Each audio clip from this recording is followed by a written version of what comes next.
सुना आपने वीडियो को और सुन के आप महसूस कर रहे होंगे, बड़ी हंसी भी आ रही होगी कि आखिर किस तरह से वो मैंने सुना वो वीडियो।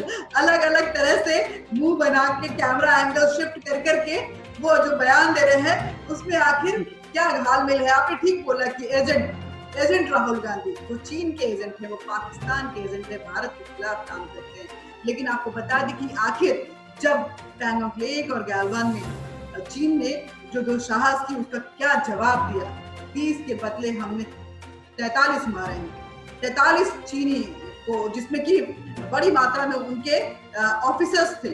और आपको बता दें कि उसके बाद भारत एक पल भी झुकने को तैयार नहीं है। उसके बाद जो हमारे देश के प्रधानमंत्री का स्टेटमेंट आया वो यही था कि हम किसी की पेरीफेरी में जाके अपना आधिपत्य जमाने के पक्ष में नहीं है।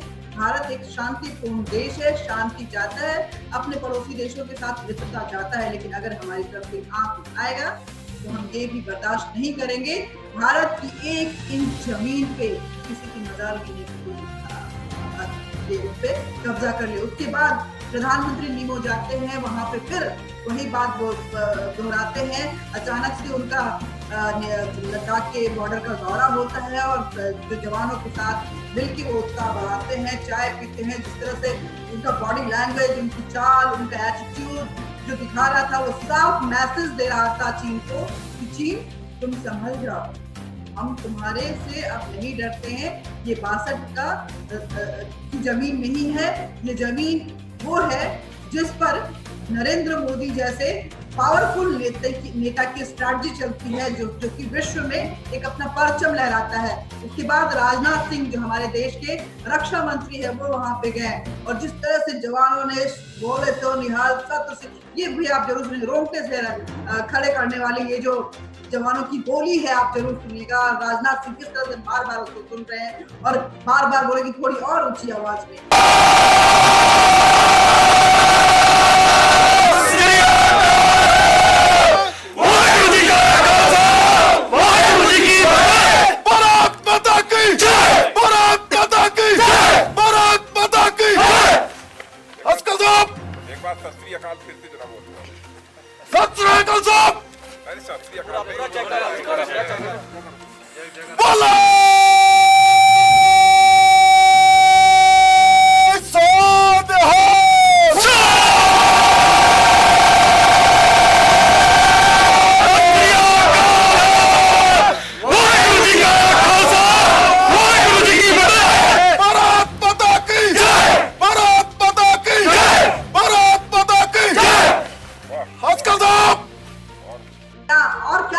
पदमपति सर कि वो और क्या चाहते हैं राहुल गांधी। अब इतनी मैसेज दे दी गई चीन को, चीन चुपचाप बैठा हुआ है, भले वो नहीं जा रहा है फिंगर 5 से फिंगर 4 के पास तक, लेकिन क्या ये मैसेज जो है वो चीन के लिए काफी नहीं है और चिट्ठी जो है वो काफी नहीं है कि भारत किस तरह से स्ट्रॉन्ग तरीके से खड़ा है और चीन को बार बार मैसेज। यही नहीं, आपने देखा होगा कि ब्लू वाटर पे, मैरीटाइम पे जो यूएस और इंडिया का जो अभ्यास हुआ है वो कितना पावरफुल नजर आ रहा है, आप बताइए सर। अनिता देखो, वो उसको समझ में नहीं आ रहा है। दरअसल जो शी जिनपिंग की जो भूमिका है वो हमें इतिहास के पन्नों को अगर पलटते हैं तो हमें हिटलर की याद दिलाती है। हिटलर की भी यही स्थिति थी, वो विस्तारवादी था और वो चाहता था कि पूरे पश्चिम को और पूरे यूरोप को हम अपने हाथों में ले लें। पोलैंड को, स्लोवाकिया, तमाम को बुला करके वो हड़प लिया था उसने रातों रात। ठीक वही स्थिति इस समय चीन के राष्ट्रपति की, जो अपने को आजीवन ये राष्ट्रपति पद के लिए व्यवस्था कर चुके हैं अपनी, तो उनको ये समझ में नहीं आ रहा है। और लेकिन एक बात है, वो अंदर से तो ये समझ रहे हैं गलत क्या है। आपने देखा होगा एक दिन पहले कि अंडमान निकोबार में अमेरिका ने भारत के साथ जबरदस्त नौसैन्य अभ्यास किया है, जबरदस्त अभ्यास किया है। उधर ऑस्ट्रेलिया, जापान ये भी अपने समुद्री बेड़े ला चुके हैं साउथ सी में, चाइना सी में जो है आप देखिए कि उनके बेड़े आ चुके हैं। अमेरिका पहले ही अपने बेड़े ला चुका है और ये साफ साफ कह चुका है कि अगर भारत पर चीन ने आक्रमण किया तो हम चुप नहीं बैठेंगे, हम उसका जवाब देंगे। ये पहली बार आपने चीन की, अमेरिका की ओर से ये इस भाषा को आपने सुना होगा, देश ने भी सुना होगा। तो भारत के साथ इस समय पूरी दुनिया है, पूरी दुनिया है, क्योंकि देखिए इस समय स्थिति क्या है, केवल भारत नहीं है। शुरुआत तो कोरोना से हुई कि कोरोना ने पूरी दुनिया को जो है बर्बाद कर दिया, आर्थिक रूप से, शारीरिक रूप से। आप सोचिए कि लगभग 1.5 करोड़ लोग इसकी चपेट में आ चुके हैं और 6.5 लाख के करीब जो है वो जान गंवा चुके हैं। भारत में भी अभी पीक पर पहुंच रहा है और रोज 30 से 40 हजार लोग संक्रमित हो रहे हैं। दुनिया का भी ये हाल है। अर्थव्यवस्था सब पूरे दुनिया की जो है वो टूट चुकी है। लॉकडाउन ने लोगों को बेकार किया है, बेकारी बढ़ी है, ये गुस्सा है। दूसरा गुस्सा चीन का, जो 15 जून को जो कुछ उसने किया है भारत के साथ, जिसमें कि भारत के 20 जवानों की शहादत हुई, उसको भी दुनिया ने बहुत अच्छी तरह नजर से नहीं देखा है और सभी ने चीन की आक्रामकता को दोषी ठहराया है। तीसरा, उसने जो ब्रिटेन के साथ समझौता किया था 97 में, जब हांगकांग को दिया गया था, सुपुर्द किया गया था, तो हांगकांग की स्वायत्तता को अक्षुण्ण रखेंगे, ये करार हुआ था। जो हांगकांग की सुरक्षा को लेकर जो कानून बना है वो उसकी स्वतंत्रता का, स्वायत्तता का हनन करता है और इससे भी जो लोकतांत्रिक देश हैं, खासतौर से ब्रिटेन, अमेरिका और संघ यूरोप के देश, वो बहुत खफा है। आपने देखा होगा कि जर्मनी ने तो, राहुल गांधी इतना इतिहास पढ़ते तो वर्तमान में ये इतिहास अगर जानते, खुद अपने फैमिली का इतिहास अगर जान लेते कि क्या क्या गलतियां उनके परिवार वालों की तरफ से हुई है, तो शायद इस तरह के बयान नहीं देते। शायद राहुल गांधी पढ़ना नहीं, देखो असल में वो पढ़ना नहीं चाहते। वो क्या करते हैं, देखो कि पहले तो ये होता था प्रेस कॉन्फ्रेंस के नाम पर वो प्रेस स्टेटमेंट दिया करते थे, पढ़ा और चल दिए। अभी कोई मान लो एक सवाल हुआ तो वो जो उनके सुरजे वाला, क्या गरजे वाला है, वो सुरजे वाला किसी एक पत्रकार को, अपने चहेते को कह देते रहे सवाल पूछ लीजिए, उसके बाद चल दिए। वो सार्वजनिक रूप से सामने नहीं आना चाहते। अब उन्होंने नया फंडा क्या किया है, नया फंडा ये किया कि घर बैठ करके एक वीडियो बनवाते हैं और वीडियो को वो ट्विटर पर रिलीज कर देते हैं, है ना, ताकि कोई पूछे न। लेकिन एक चीज है, अगर आपने कोई सवाल उठाया है और लोगों ने इसका जवाब दिया है तो आपको भी उस जवाब का पुनर्जवाब देना पड़ेगा, फिर आपको उसका भी जवाब देना पड़ेगा। वो ऐसा कभी नहीं करते। दूसरा, आपने देखा होगा कि बुद्धिमान जो होता है इतिहास से सबक लेता है।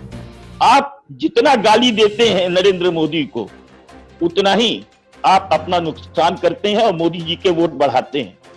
आपने अतीत में देखा होगा कि केजरीवाल क्या करते थे, वो खुद को प्रधानमंत्री का दावेदार समझते थे और हमेशा जो है मोदी के पीछे पड़े रहते थे। उनको औकात पता लग गई, एक शब्द वो मोदी के खिलाफ नहीं बोलते। जनता ने भी उसे स्वीकार किया, सहजता के साथ स्वीकार किया। दिल्ली में वो राज कर रहे हैं। मोदी, राहुल गांधी ये सबक लेना नहीं चाहते। राहुल गांधी के दिलो दिमाग में न जाने क्या है और न ही उनके माताजी जो हैं उनके दिमाग में क्या है कि वो सोचते हैं कि हम जितना कोसेंगे, अरे भाई ठीक है, जितना आप कोसोगे आपको एक वर्ग का वोट मिलेगा। मैं अल्पसंख्यक नहीं कह सकता, जहां 22-23 करोड़ जो है मुसलमान भारत में रहते हैं, उनको अल्पसंख्यक का दर्जा देना महाभारी मूर्खता है और ये तुष्टीकरण का एक उदाहरण है।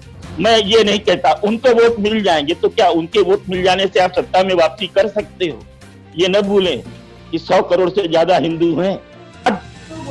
हिंदुत्व के लिए जो कुछ भी मोदी जी ने किया है, देखिए मैं हिंदूवादी नहीं हूं, मैं कट्टर हिंदूवादी नहीं हूं अनीता, लेकिन आप याद रखिए कि जो 3 तलाक पर जो कानून बनाया इन्होंने 370 पे, जो जिस तरह से 370 के अनुच्छेद को खत्म किया उन्होंने, आप ये देखिए जो सीए लाए, ये तमाम चीजें जो थी ये पूरे देश के लिए हितकारी थी। देश ने इसे आंखों पे लिया है। राम मंदिर का फैसला आया है और राम मंदिर का निर्माण होने जा रहा है। इसका भूमि पूजन 5 अगस्त को, वो ऐतिहासिक दिन है अनीता, याद रखो। वो दिन क्या है? वो दिन है उसी दिन 5 अगस्त 2019 को 370 अनुच्छेद समाप्त किया गया था। और वो जो 11 से 1 बजे का मुहूर्त है, वो बड़ा सर्वांग सिद्धि योग है। दुनिया के तीसरे सबसे बड़े राम मंदिर के निर्माण का भूमि पूजन आरंभ होगा मां पृथ्वी माता को पूजा की जाएगी और उसके बाद राम मंदिर निर्माण शुरू होगा। 3 वर्षों के बाद। अब क्योंकि बातचीत हम लोग को शॉर्ट करना पड़ेगा, समय कम है, लेकिन हमको आप बता दीजिए कि आखिर लोग राहुल गांधी को ये चीन पाकिस्तान का एजेंट क्यों बोलते हैं? वो एजेंट कहाँ से नजर आते हैं? क्यों चीन? देखिए ऐसा है ना, इसके पीछे आपको जाना पड़ेगा।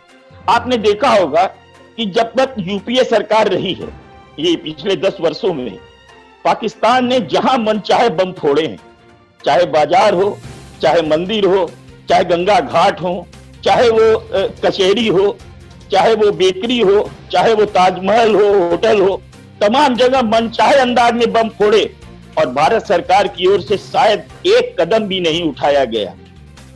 और 2008 वाला जो है 26/11, उसको तो हम कभी भूल ही नहीं सकते। यहाँ तक कि आर्मी के जनरलों ने, एयर मार्शल ने उनसे कहा था कि आप इजाजत दीजिए तो हम